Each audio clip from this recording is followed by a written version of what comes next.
Miss Lisa. Yes. It hadn't been that long. No. However, I thoroughly enjoyed our last visit. And of course, you're one of my favorite people. So I wanted to have you back on. Well, ever since our last visit, I think I got put on a TSA watch list and an FBI watch list. So you're doing good. I'm doing good. You're doing good. I'm coming back. I Yes. haven't hit every list yet, but I'm working That's on hilarious. Got to work on it for sure. Yeah. You know, you got to have goals. it. Goals. I'm excited to have you back in, because I want to talk about a couple things. Okay. Number one, you and I can talk for hours about politics and things like that, but I want to talk about the market, you know. There's some crazy things going on in the market, you know, and as a builder, I see them, but you see them, I think, even more than I do, just because you've got a more diverse scope, if you would. Yeah. You know, interest rates are starting to come down a little bit, you know. 1.25 in the last 2 weeks. I know, it's insane. They're going to come down more because it's an election year, Yep. of course. Fake news. I know. But they're coming. So They're coming. let's just take it. Yeah, you know, you and I over dinner the other night were talking about even per every point that the interest rate comes down, how many people does that bring back into It the brings in market? 8 million buyers. That's insane. It's insane. So we've gained 1.25. So think about this. Since about December 26th to today, there's been 8 million buyers that have come into the market. My team's seeing it. You know, I've got people from coast to coast, 975 agents, and they've just gotten busy all of a sudden. I've gotten busy all of a sudden. You know, people that are sitting on the fence are coming back. Mm-hmm. So And I'll take it. Well, and with that said, too, you know, I was reading an article from the Builders Association that said month over month, last month, new home starts were up 40%. Yes. That's crazy. Do you believe that? I Because you I'm know gonna- the associations, they're paid to put out good news. yeah. But are you seeing it? Are you starting 40% more houses? I am not. However, I also know that the banks are calling me, going, "Hey, interest rates are need coming money." down. Do you want to? What are you looking at doing?" Okay. So I know that that's happening. Yep. With that said, we're going to have a problem, no matter what. You know, interest rates come down another point and a half. Yeah. You know, if you're able to get a 4 in there, even a 5 in there, 5, sub 6, we're good. oh, I mean, it's going to be insane. We have houses online that are fixing to come on the market in the spring and things like that. So I think we're going to be okay. Not like in years past where we've had several, you know. But with that said, we're going to run into another shortage. And the thing that I'm worried about is it's going to do the exact same thing. It's going to drive prices through the roof Absolutely. again.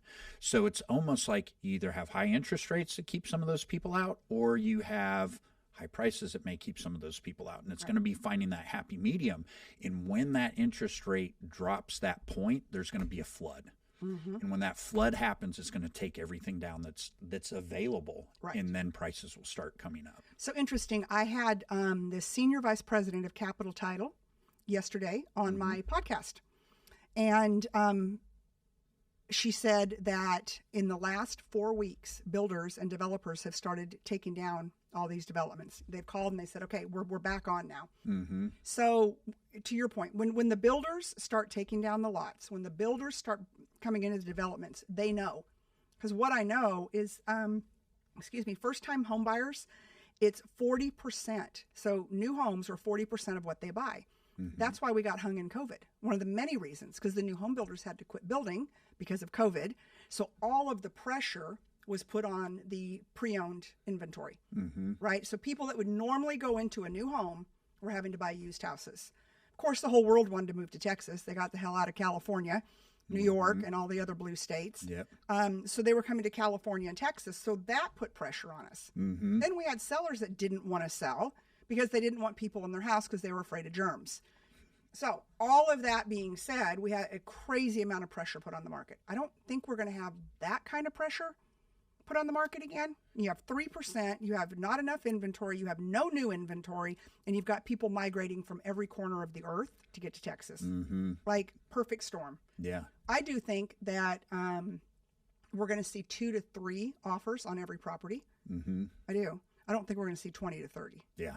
But 2 to 3 still, what does that do? Bump, bump, bump, bump when it comes to pricing. 100%, Yeah. you know, and it's going to be a supply and demand thing again, Million you know, percent. because even Are you ready for supply and demand? Like, are you out taking down lots? I waiting have for what's not coming? yet. Yeah, I have okay. not yet. There's 2 that I'm looking at, you know, so that we can talk about that a little bit too as well. Sounds like he needs money.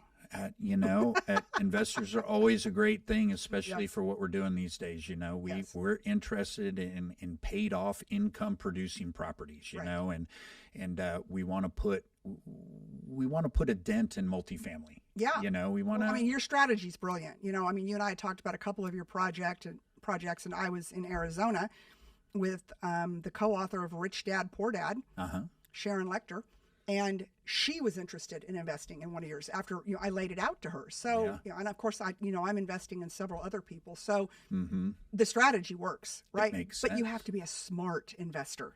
Exactly. Cash flow, Exactly. location, cash flow. Location number one, cash flow number two. Exactly. Yeah. And $1 on something you have zero debt on is even tremendous, right? So and things like that help shield you from market trends.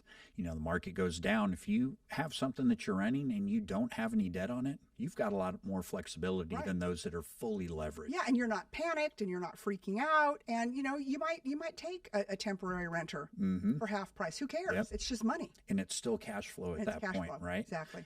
So it's something that I think that we'll do well on, and I'm pretty excited. Yeah. About that for sure. But yes, we are looking for land. The customs are even picking up again. Those that do have cash are starting to spend it again, which is extremely helpful Probably as well. because the rumor has it Donald Trump's going to be president again. So they're Yep. saying, okay, Yep. let's build. I can lean into it now. Exactly. Life's about to get good again in America. I know. Start putting that money into hard assets, because that's the other thing we've been talking about too is I'm worried about the American dollar and what could happen to the American dollar over the next 6 to 8 months even. It continues to devalue, and I say it every single time I get on this thing and start talking about it, but it's true. You've got Iran that just jumped into the BRIC system as well. That's huge. But so help me and everybody who's watching this understand, why is Iran's currency important to us? Because of oil? Well, it's going to be backed, and to come into the BRIC system, they're backed by gold and silver. And so to be a member of a group that's basically wanting to do away with the petrodollar and the U.S. dollar, which is not backed by anything, right? This will ultimately give them more power. Again, those countries don't have to have everything in common, but the thing they do have in common is they're not fans of the U.S. dollar, right? And they're not fans of global tyranny. They don't want a one world government. They don't want one body controlling the entire globe. So they're coming together, pulling their resources together that can actually have their tender be backed by something. And that's scary. At the end of the day, if you have a dollar bill that you can utilize and that it's not backed by anything, which one are you going to choose? Something that's backed by gold and silver? Yeah, paper or gold or silver? 100%. Yeah. It's an asset, and that asset is what can be traded, just like real estate. At the end of the day, my thought, we're dumping as much money as humanly possible into hard assets, be it real estate, gold, and silver.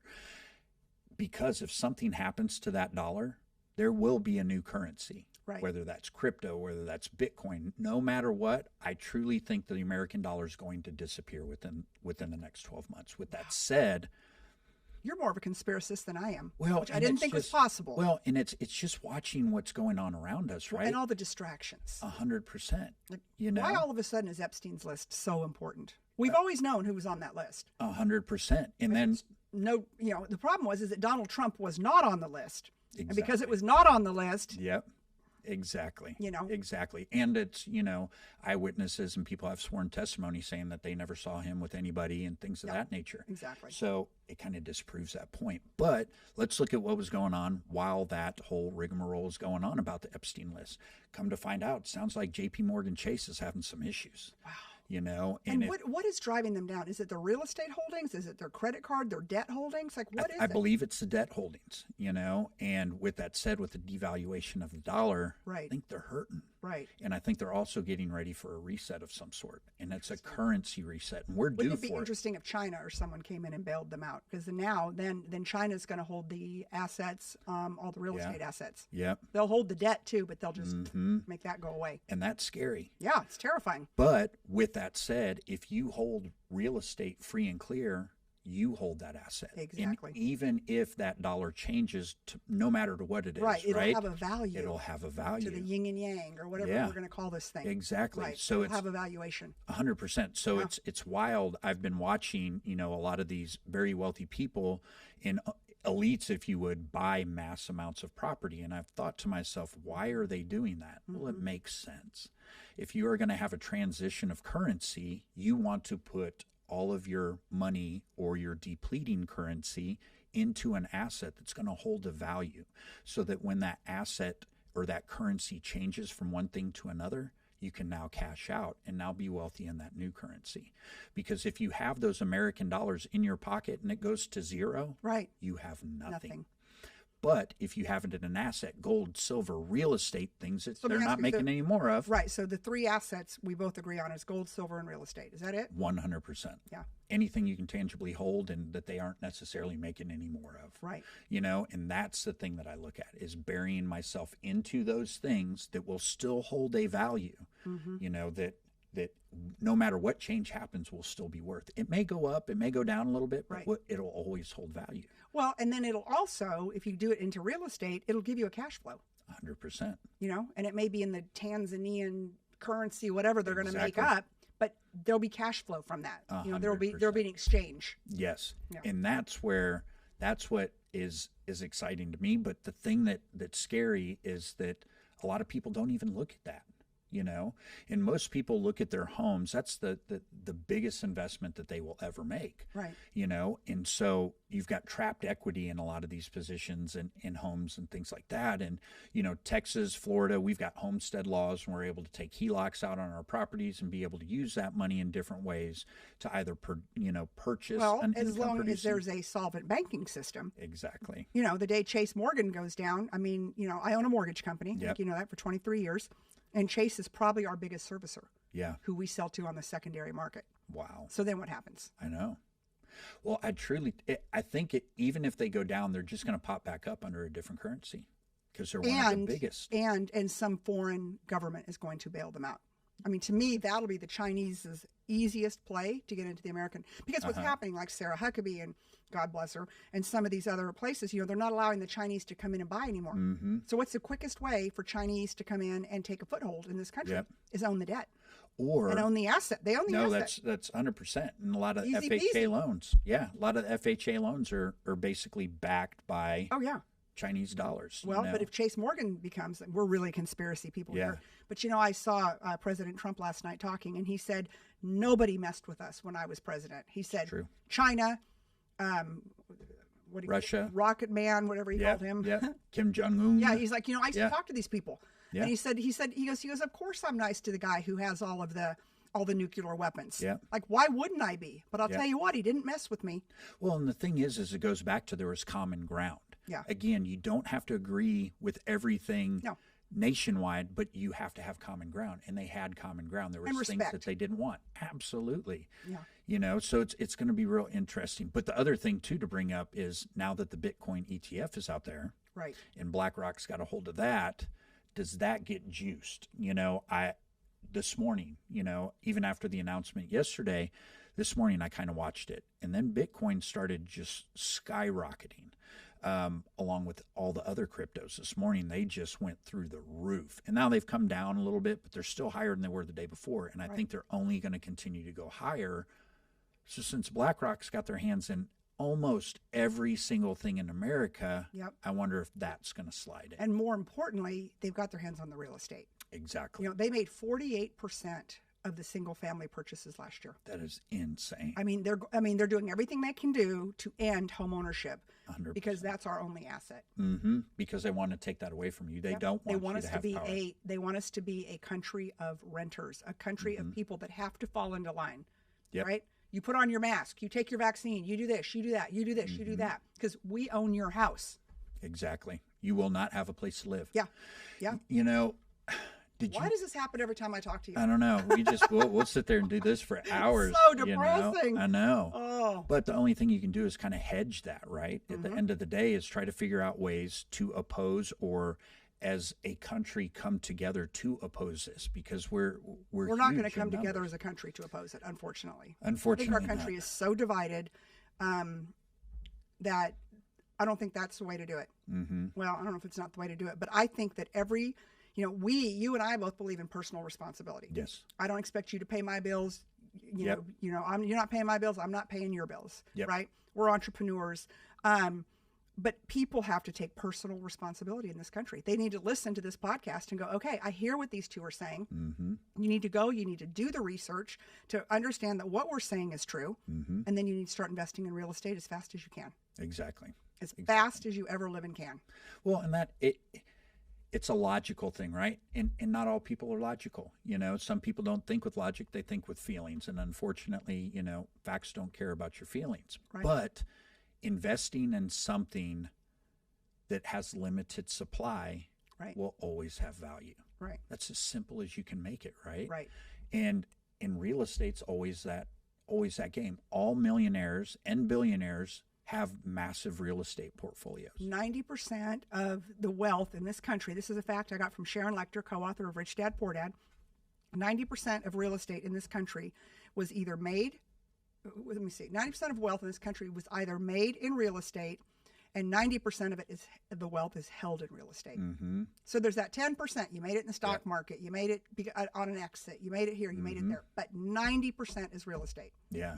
And what does that tell you? It's one of the safest bets you can have. That's right. As long as you're playing the long game. 100%. And that's your safe bet. Your 401k is not your safe bet. No, I can't even look at my 401k right now. It's insane, and to think that some of that stuff can't be manipulated, if that's what you think, 1,000,000% manipulated. hands down, Yeah. and I bet the market's been doing okay in comparison to the past 2 years. And I think the market will continue to go up because we're in an election year. Right. Look what we did, and we're going to bring interest rates down. But forget about what we've done the last 3 years. Exactly. But Americans have such a short sight, right? Mm-hmm. They don't remember that, you go to McDonald's now and that cheeseburger is $12.50. Not that I eat at McDonald's, but just a big example. Yes. Of what we're paying for items now. I did another podcast this morning, and that's why I said prices are never going down. Understand that. That $12.50 hamburger, they're going to stay there.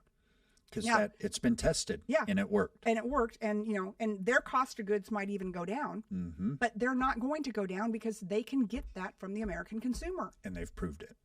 So I wouldn't lower my prices either. No, why would you? The market's been tested and it's been proven at that point. Exactly. And if you have proof and concept, you just keep going. You just keep going. But what it did prove is that, like many other things, is people are easy to persuade and people are easy to coax. It doesn't matter what it is. If we say it, it's true. Yeah. And you just need to follow behind. And we live in such a country of convenience, right? I just want to drive through and get my cheeseburger. Okay, it was $5 a year ago. It's $12.50 now. Oh well. Yep. Oh well. Yeah. Here's the money. But more importantly, here's my credit card.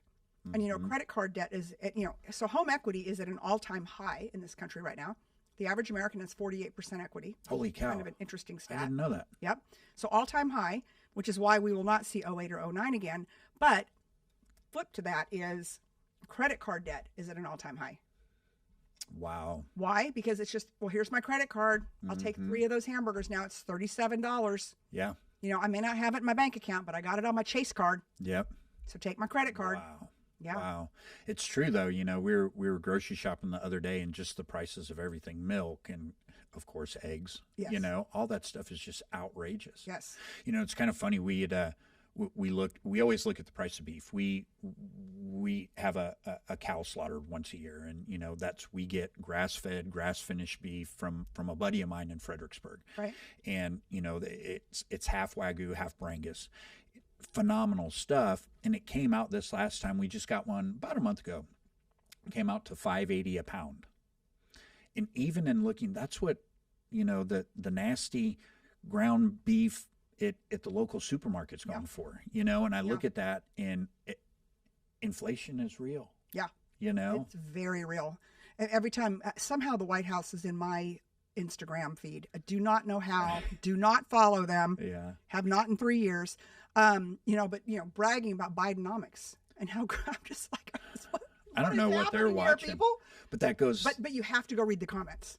Everybody blows him. I have never seen a good comment in the White House feed. Yeah. I almost go read it sometimes just so I can have faith again in America. Right. I'm like, okay, these are my people. They get it. They get it. They understand. They understand. This is the master lie of the universe. 100%. And that's the thing that's just so disparaging is you look at that and you go, dude, where were your 80 million votes? 100%. They're not on your feed. I know, right? These people hate you. I know. And there becomes a point where they have to turn comments off here and there. But just the thought that they can come out and state that and that there's individuals that actually believe that. Yeah. Blows me away. Yeah. You know, I did a video about January 6th and people were like, oh, where's your proof? Where's this? And in the little segmented reel, I even said there's videos, there's thousands of hours of videos. You know, there's sworn testimony, there's this, there's that. And the people still were saying, where's your proof? And it's like, don't be lazy, get off your ass, even Google at this point, right? Even though they still can manipulate I saw that what video. you I'm see. super surprised that one didn't get flagged. Yeah, no, it's, you know, what's funny is I had one on TikTok get pulled. And it was about, but it didn't get pulled off Instagram. And it was about COVID. And it was about the movie. China owns TikTok, so yeah, they just pulled it because you were probably saying bad things about them. Well, but it was about that movie Died Suddenly. And Oh, about how yes. the morticians and why isn't this out and why haven't we seen more of this and why don't we hear more from them? I mean, it was within a half an hour, boom, for false stuff. Yeah, but you have to wonder, they're the ones shadow banning you in China. Mm-hmm. It's a Chinese company. I don't know. It just doesn't make sense to me. Yeah. And then, do you remember when they turned Twitter back on? Or Yes. they turned Trump back on Twitter? Yes. And the video came up immediately telling people, do not go do this. Yes. So Yep. make me understand how he incited Yep. violence. Well, and He was on Twitter saying, do not do this. yeah, and any other quote unquote insurrection that's happened in the past. And there have been a few of them last few years. Yeah. Well, and several just over the period of the presidency and the conception of the United States. It's been burned. People have come in with weapons.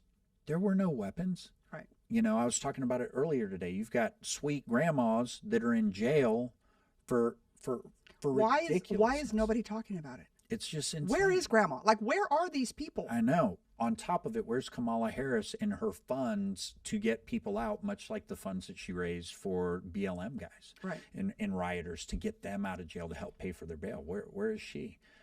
But really, where have you seen her lately at all? I haven't seen her at all. I don't know where she is. Mm-mm. She's hiding somewhere. Mm-hmm.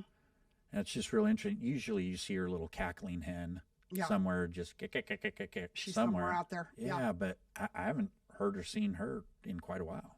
Yeah. You know? I saw the stuff from, I don't know what it was, but it was New Year's Eve, and all these comments saying that Joe Biden's had a facelift. Have you seen those? No. Yeah. Yeah. Really? They must have pulled the mask a little tighter. Yeah, just a little. Yeah, just pulled it back a little bit. That'd be kind of fun, though. Yeah. But, yeah. I don't know. I mean, it's so interesting. You know, and I'm such a student of politics, and I've gone back and I've looked, and there's never been as much dissension in this country 100%. as there is now.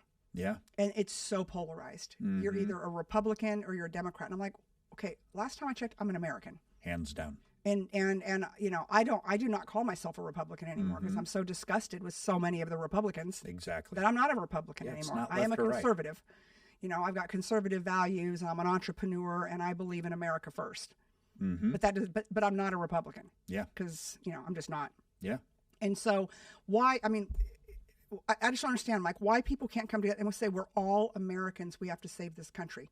Whether you voted on the right, you voted on the left, you made a mistake and voted for Biden, just own it. Come on, come back to the center, and let's get this country back on track again. Yeah.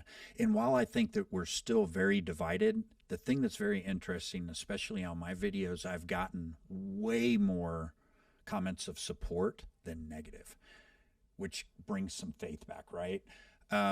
And I know that we're definitely told that there's a ton of division, which there still is a great deal, but I don't think it's as great as we're being told. Right. And a lot of that's even in looking at other videos and comments and things like that about, positivity and America first and conservatism and gun rights and things like that.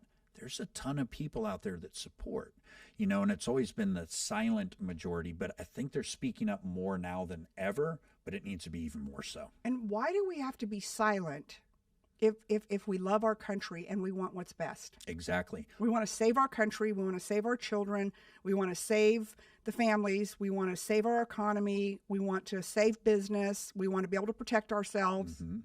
Yeah. Why do you have Why are we canceled for that? Yeah. Why do you have to explain why pedophilia is bad? Right. Why do you have to justify that? Some of these things are just, they're mind-blowing to me. Yeah. There's right and there's wrong. Period. And it's end of story. It's just brainwashing. And right and wrong is not being a Republican or a Democrat. No. It's just being right who you are, and we live in a country that we live a good life in America. Yes. I love America. I love the life I live. I've traveled around the world. There's most countries I've traveled to, I wouldn't live in if my life depended on it. They're fun to visit. I love to go look at the historic this or that, but I wouldn't live there. Yes. Exactly. But I also don't see their citizens of those countries. I don't see them rising up against their country. Now, there are several here and there that we don't necessarily see and or hear about. You've had some stuff happen in Italy and things like that, but with the new leadership there, attaching laws like no GMOs. Everything's got to be fresh there. Right. It's a crime to sell something that's been genetically modified imagine. in Italy. How awesome. Imagine the government trying to protect their people. I know. Right. Isn't that amazing? Yeah. And it goes back to, you and I have talked about this before. It's amazing to me that there's certain products that we have in the U.S. that most countries ban. Like this bottle of water that I'm about to take a drink. I just saw 10 times more plastic in it. That just came out the other day, and I'm sitting here drinking it. I know. It's. I left my Stanley cup at the house. Oh. It's quite the debate nowadays. I know. Yeah. I know. But even back to the market, it's going to be interesting over the next couple months to truly see what pans out. Do you have any reach or thoughts on the commercial market? Well, the commercial market is 100% tied to prime rate and to lending. Absolutely. And to debt. And if it doesn't pencil, people aren't going to do it. End of story. So if the debt is so high, even though the market is depressed, but the debt's so high it doesn't cash flow, I mean, I'm not going to go buy an office building, are you? Yep. No. But what I think a great reuse would be is you've got all these tall skyscrapers everywhere. So you go in, you make them gut condos. them, you make them condos. You've got the infrastructure there. Yeah. Why would you not do that? It'd be a great reuse if we've got an influx of inventory that we need to produce. Right. You've already got it on the ground. Yeah. You just redo it. Yeah. That's what I think may start happening. Yeah. Is in some of these Austin, buildings. I feel like someone's doing that in Austin right now. It may be. Yeah. I need to look into I've read about that. Yeah. But no, that is the rework of those buildings. And it makes total sense because then you're I think about the building that we're in right here. I was telling you 28 years ago, I used to bring my daughter to cheerleading here. Yeah. This was a cheer station. And now look at what it is, right? Yeah. It's a gym, it's your offices, it's a social scene. Exactly. Right? So this building was repurposed for something that would cash flow much better than cheerleading. Yep. So I think every building, every building's got a story, and I think every building should be repurposed. 100%. And then you still breathe life into that building, right. know? And into the community. Which brings me full circle to the entire thing that real estate will always be king. Right. From an asset base. Right. Right. And it's just how do you use that asset? How do you utilize that asset? Right. And so what is and that's what I tell my investors, when we look at something, especially commercially, I'm like, okay, I want you to think about what is the highest and best use of this asset. And if we're not going to use it, highest and best use, we need to go find a different asset. Absolutely. Period. End of story. So I think that's something that's missed a lot of times in real estate.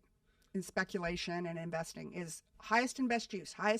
There's a reason that's a whole thing, Exactly. Well, and especially in the city of Austin, we just have gone through a recent code change, which is going to take effect February 5th. Oh, do tell. Oh, yes. So in most... For the worse.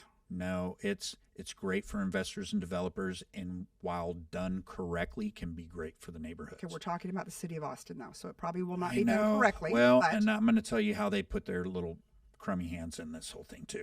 So Now, in areas that only allowed you to build one home, you can now build up to 3 homes. Okay, I've heard that, but I heard it was only in East Austin. No, this is throughout any single family zoned lot in Austin. You can do this on, with the exception of if you've got an HOA or there's certain things like that that would restrict you from that.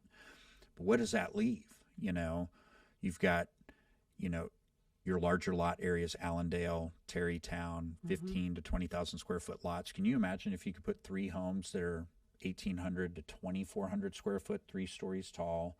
It just sounds like Tonka toys to me. It does. However, from our aspect and our income producing type deal, that is huge. So are these full homes or are these like ADUs? Full homes. Interesting. So what they did was you still have impervious coverage, and in most cases they've gotten away with they've taken the McMansion code away. So now you don't have McMansion. You can build up to 3 homes on a lot. Now you're going to have people that do this the wrong way. Do it downtown on a 6,000 square foot lot, which is the dumbest thing in the world.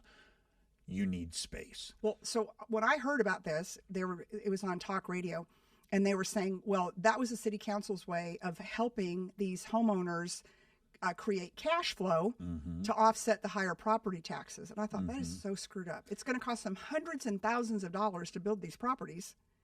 Exactly. Well, and on top of it now, as a builder, if you go into an area and want to add another house, and I've got to add a water meter, do a new sewer tap, add electrical, I've got to pay for the upgrades and service.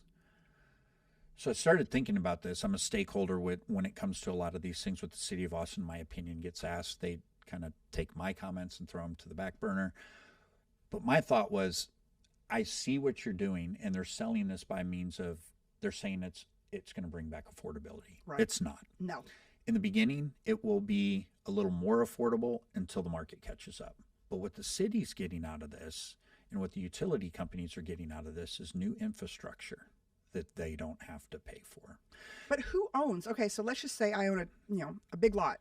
I own the house in the front and I own the lot. And then I build 2 houses back here. I own those houses and I would just use them for rental properties. I could not section them off and sell them. You can condo them. Condo them. Through the county. Condo regime. 100%. And you can sell them individually, much like we do now. Right. Now we just added another structure. Right.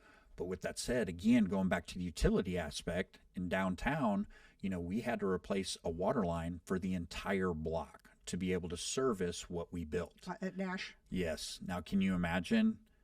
This is going to be happening a lot now. So now they're going to lean on you to replace their infrastructure. Bingo. And raise their tax base. Because if you have 3 houses on $1 million lot, call it, the appreciation of those houses is going to happen at a much higher rate than a single family home or even 2 homes. Right. So for them to hide behind the guise of, we're doing it for affordability is ridiculous. Right. They're getting new infrastructure, brand new. And even though they claim that Austin Energy is not in the back pocket of the city of Austin, that's a lie. It's a monopoly. Right. Very similar with Austin Water. So now they got all brand new utilities to use that they can charge you for and tax you for. And on top of that, the county comes in and now can make a higher tax base. Unbelievable. So, but it's affordability. We're going to take advantage of that. Just like anything else, there's Do you see yourself tax walking down, having people walk down the street in these big neighborhoods, knocking on the doors saying, hey, I want to put 2 houses in your backyard? Or just I want to buy it, because that's what I'm doing. I'm buying consecutive lots. So if I can get a 15,000 square foot lot in Allendale, and if I can get the one next to it, I'm putting 6 houses down. And then will you do a condo regime? 100%. Okay. I'll do a common drive down the middle. Okay. I'll sell half of them and keep half of them for long-term rentals, take my basis to nothing, and portfolio them. Wow. So February 5th is coming up, and that's when you can submit your first set of plans for this new code. So there's certain things that they're still tweaking and working out, but February 5th is... So, of course, I'm in the nefarious. What is the bad thing that's going to happen from that? Neighborhoods are going to get mad. And so at the end of the day, there's a tasteful way to do anything. The McMansion code is brought into Austin because it took a couple builders taking advantage of the code to make everybody mad, and there's a tasteful way to do these things. And I'm going to look at them as micro neighborhoods and little micro communities built into neighborhoods. I don't want them directly on top of each other. I understand that it's a density thing. Density needs to happen in downtown proper. Full believer of that. As soon as you get, Allendale's still downtown-ish, right? But you've got more land. And you can do a tasteful 3-house thing in a neighborhood, especially like So chances are you would just bulldoze the first house and start over hands again. down. Okay. Just 100% better. Right. Yeah. And then so that way you build a little micro neighborhood. You create your own environment, Well, your that's own something I want to market. invest in. Yes. Yeah. So it's going to be pretty interesting come next couple months. And we've got a couple that we're looking at now, and we've already got, plans going. So we've got an architect that was And do you have people that are wanting to sell? Yes. Okay. Yeah, absolutely. Because I would think some of these people are like, I'm going to hold on to this because, Yeah. Well, and there's something else to be said that we can talk about a little bit outside of this. Off camera. That we've got some ways about that as well. Okay. So, you've got an individual that's been in a home for years in an area that they love, but they're in an old home. There's something we can do about it. Yeah. Absolutely. Build them a new one. Yep. With their 2 new best friend neighbors. Exactly. Interesting. So, and then coming back, still doing raised gardens for them so that they can grow their own food. We want to mesh community. We want to bring people together like it was in the olden days, if you would, versus the days where you pull up to your house, you pull in your garage, and you close your garage door, and you don't know your neighbors. We want to bring community back. So we're involved in something that you got us involved in. Yes. So I'm very excited about. Yes. Please tell me about it. So I was in Scottsdale about 3 weeks ago with my team. We've got a big team in Scottsdale. And one of the gals on my team, Christine Cawthron, is the secretary of the Republican Party of Arizona. Awesome. And so she said, hey, let's have breakfast tomorrow morning. Let's catch up. And I said, I want you to bring Carrie Lake. And so literally, Mike, she picks up her phone and she starts texting. And she's like, yeah, Carrie will meet us there at First Watch. Wow. And Carrie spent an hour and a half with us. Now, we're Texans. Like, why would she come to breakfast with us? Yeah. She's just that person. She wants to save America. She's running for U.S. Senate. Okay. In Arizona. And she's an amazing lady. And her team, she asked me personally if I would do a fundraiser for her in Texas.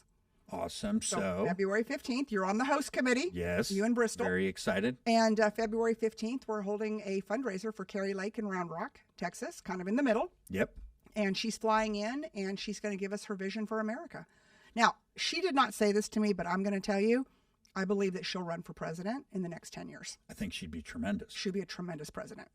So I think that she's going in the Senate. She's going to get her feet wet. And then I think that, I think she's like a Trump in the fact that she builds that kind of coalition behind her.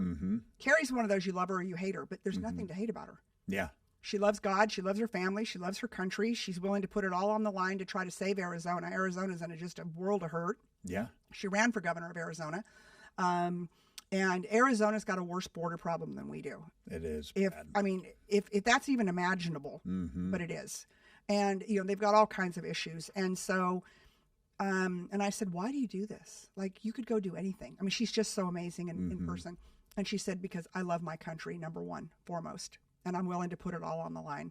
So we're going to do a 2-hour, very intimate, 50, 60 people, and just kind of a fireside chat with Carrie Lake in person. Wow. February 15th. It's going to be unbelievable. I'm super excited about that. I know Bristol is as well. We've got family and friends that'll end up coming to this as well. Yes. And we can post a little bit more information. Yes. Well, you're on the host committee, so I expect you to post. I know. We're posting. Yes. We're posting. Excellent. Well, I appreciate it again very much. Absolutely. Always fun.